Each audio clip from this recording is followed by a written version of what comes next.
Good afternoon. Looking back on the game on Saturday, really pleased with the effort of the guys, really pleased with our week of preparation. Thought our guys were really focused on both sides of the ball, as well as special teams throughout the week. Just locking into the game plan, holding each other accountable to the game plan, and to be playing well on a weekly basis. And I thought we had really good energy to start the game, and I thought that was really important. We had talked about getting off to a fast start, and we were able to do that with some big plays offensively, an interception that got us a nice return for another short field, and then the big return by Shep gave us another short field, and that's what we felt we needed to do against we thought it was a real dangerous South Dakota team, is to try to not give them much life early on, and if we could do that, we thought we could control the line of scrimmage, which we ended up doing a nice job of in the second half. So overall, a very good win, and we'll move on to a really talented Youngstown team. Update on Allison? It's a knee injury. It's not an ACL injury. It's not as bad as we originally thought. What does that make him, 1 week or 3 weeks or 4 weeks? I'm not sure, but it's not a surgical deal. Chris, do you expect Bruce possibly to play this week? It's hard to tell. He's gonna move around a little bit more than he did last week. I visited with him this morning, and he feels better.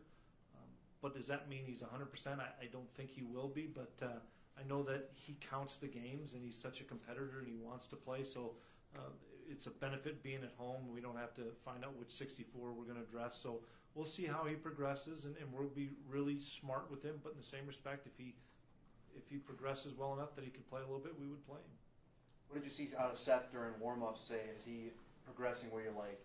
Well, we didn't end up playing him. We ended up taking his stuff off because we only can dress 64, and we just want to kind of get through the warm-ups and see how he felt. And I thought he had a decent week of practice, but it was just his first week of practice, and that's why we really elected to go with Sabian, because we thought if we had to get into a game where in the fourth quarter we were going to run the ball with some backups, I didn't want Seth to be sitting around the whole game and try to do that, where Sabian was healthy and ready to go, and we just used a couple of games. So I don't know if Seth is getting closer. I sure hope so, but it's a week-to-week basis.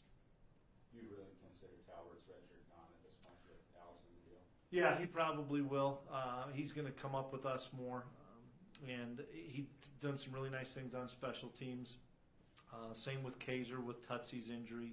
When you have those two guys out for any significant time, like Tut has been, and Jalen potentially is, the value of some of those guys on special teams is so critical. And if we don't have Jalen, then Josh Hayes, who's on every special team, is also a starter on defense now.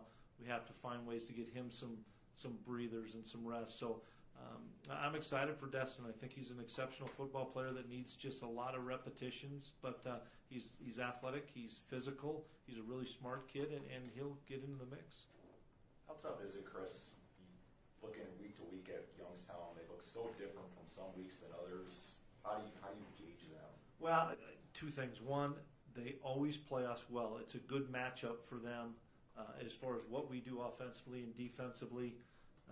And you can just look over the last 3 games that we've had, and 15 and 17 at their place and 16 here. They've been 4-quarter affairs, really physical, tight-knit games. And the second thing is we have to worry about North Dakota State. We have to worry about our preparation and can't worry about really our opponent on it. We have to do a good job. We have to continue to improve in areas. And you may say, well, you won 59-14. I understand that, but for us to continue to reach and strive for the goals we have, we can detail our work better in all 3 phases. We can be a little bit better tackling on defense. We can be a little bit better in more efficient throwing the football as well as running the football on offense. And we are still a work in progress. We're better on special teams, but now we're going to have to play more young guys. So we have to spend a little bit more time this week, because you're going to see some really young guys on our special teams.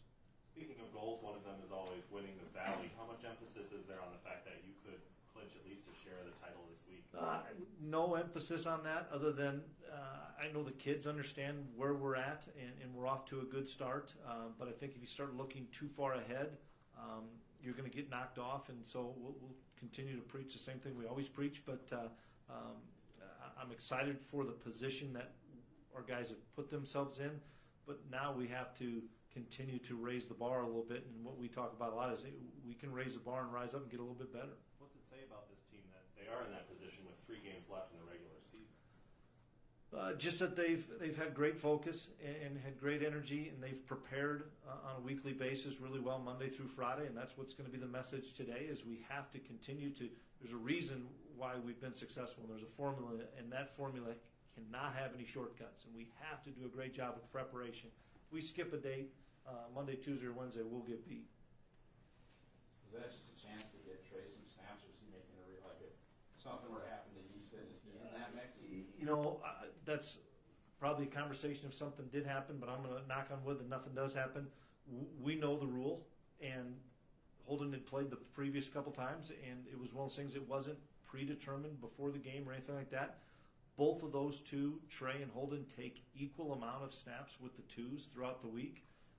And as the game progressed, and we were in the second half, talking to Coach Hedberg and Coach Mess, we decided collectively that this would be a great opportunity for him to get a little bit more experience. And so it's just game 2 for him. And obviously he and Holden will continue to battle and continue to compete there. But we're hoping not to have to play Trey and keep his red shirt.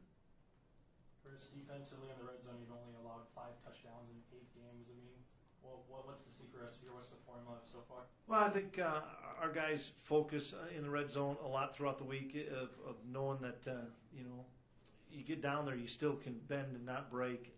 I thought we did a really nice job, Coach Ince did, of calling some things down there once they had first and goal inside the 5, of changing up some pressures as well as coverage and showing pressure and falling out into coverage. But our guys take really good pride in the fact that you're not in the end zone. We've got to find a way to get a stop and maybe hold you to field goals. And we had a couple of 4th down stops that I equate to really turnovers, and they weren't getting points. And I know we were +2 in the turnover for the game, but it was really like +4 because we had a couple of 4th down stops. And a big reason why we've been successful, and we talk a couple of things. One's a simple thing, controlling the line of scrimmage. That's a no-brainer, offensive and defensive. You have to win the line of scrimmage. Second thing is explosive plays. We gave up a couple on defense that we need to shore up to eliminate that. We had a bunch of them on offense. And then the last thing is the turnover margin. I think we're +13 right now in the turnover margin. Easton is doing a phenomenal job of being smart with the football. Our backs and receivers are doing a great job of hanging on to the football after a run or a catch, and then we're creating those takeaways on defense. Tanner Bolson, Valley offensive lineman of the league, is he a little bit underappreciated maybe because he's quieter, doesn't snap his shoulder back into place on ESPN? He's just a great football player, and every week he dominates his position. And he's gone against some exceptional defensive tackles, and he's going to go against another great one this week. And I'm excited for Tanner because I think he's an all-league lineman that maybe if he continues to play at the level he has could get some All-American honors. What went into Chanel's decision? I think he wanted to get back closer to home. Chris, with the senior leadership this year, do you see more pure coaching kind of on the sidelines when plays are getting done and the seniors talking to the younger guys that are coming in through the system? Yeah, especially when you get into a game like this, it's neat to see as the young guys come off the field, the older guys grab them and say, okay, now, here was your read.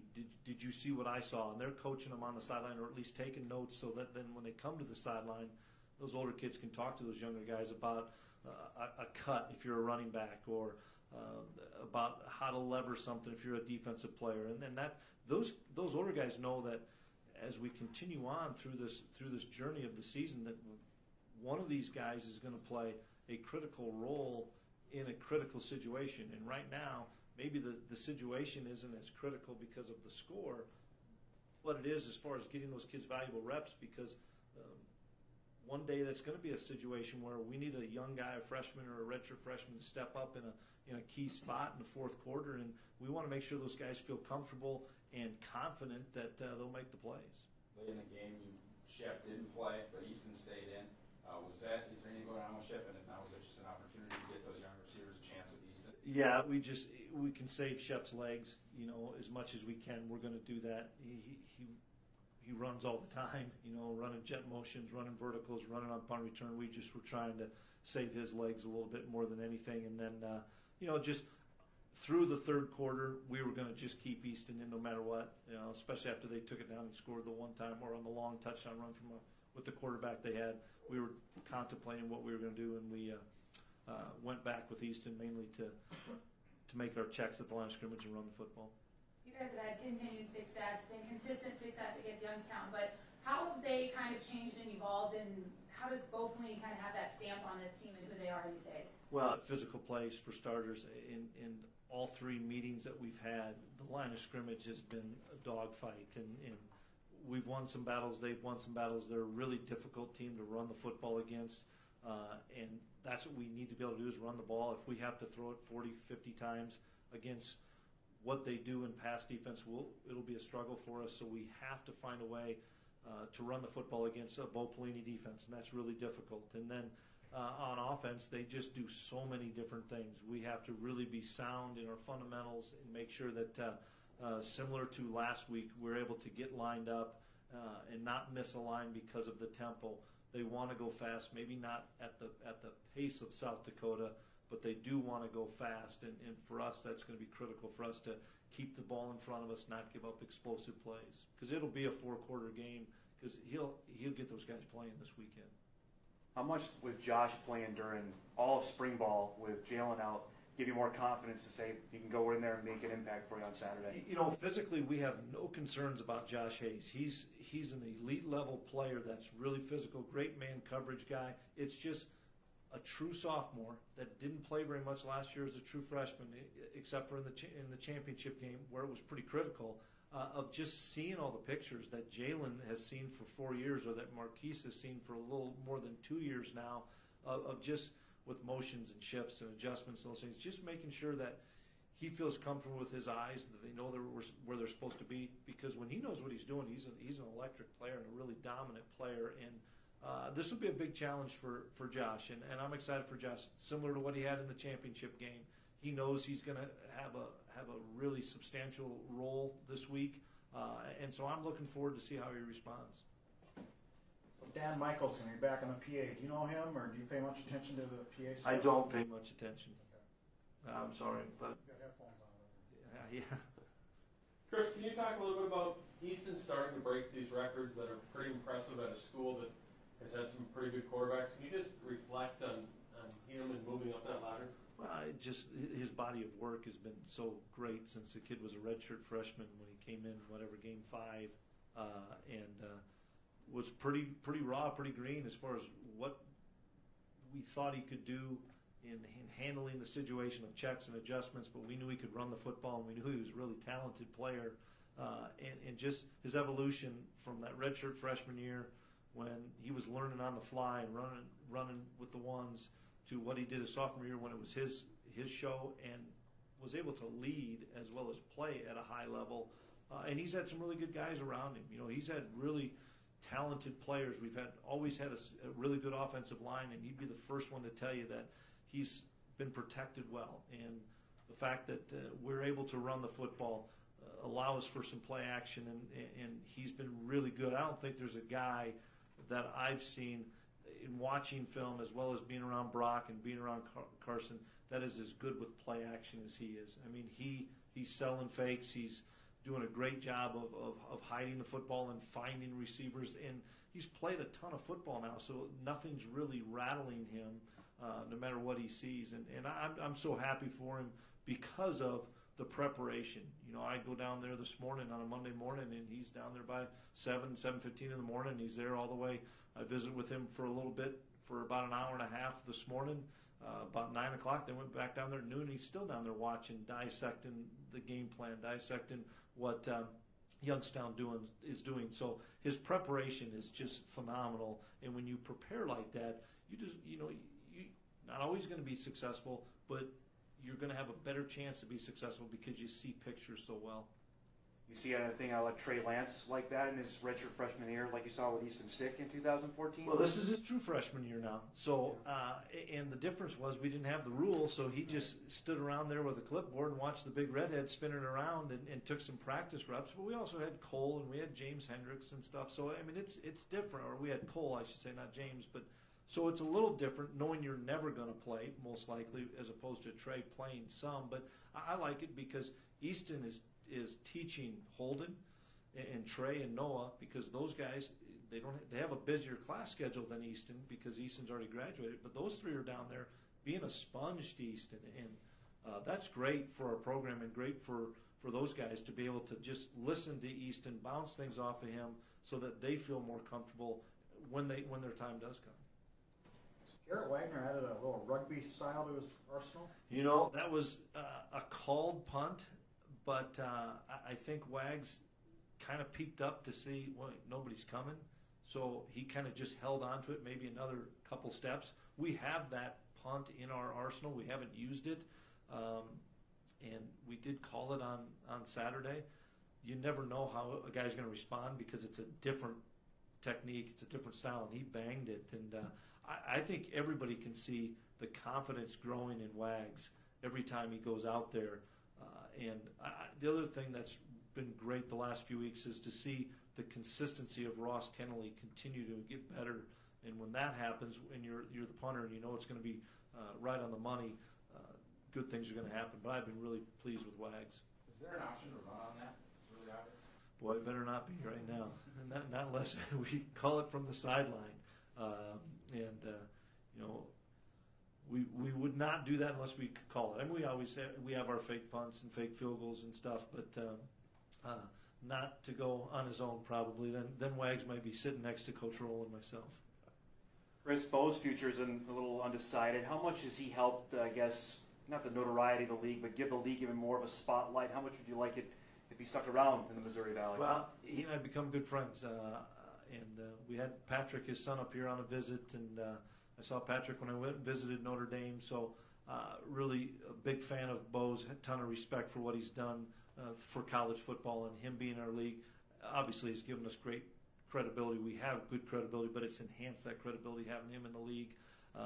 Only Bo knows what he's going to do. I know one thing: he has many more options than most of us head coaches in the league because of his pedigree and because of what he's done. And I hope he sticks around for a long time, you know, because he's a great competitor. And there's not a bunch of defensive head coaches in college football. There's more in the Valley than there are in most places, but there's not a bunch in college football. So I hope he sticks around and continues to do what he's doing. Youngstown dominates the time of possession. Is that more their offense staying on the field or defense keeping opponents off the field? I think it's a combination of both, and McCaster's a stud. He's a terrific running back that they're gonna feed him, and he's a load to bring down. So, and we're gonna see both quarterbacks, I believe. You know, I think both quarterbacks will play some. We have to prepare that they're both going to play. They both played against Indiana State, and you know, when you have the element of a quarterback run, and they both can run it, both quarterbacks can, as well as McCaster pounding the football. You're going to continue to move the chains and take the time of possession, and then they don't allow very many explosive plays on defense. So that's the other thing that it's just you're going to earn everything you're going to get against Youngstown. Is it easier preparing for two quarterbacks when they're both mobile? There's a little difference between the two, and also I don't know how much their game plan changes. We're probably not quite all the way through that from a coaching staff because Van Gorder's played a lot more. We haven't gone through all those plays, but we'll have to have a good plan for both guys. Thanks. Thank you.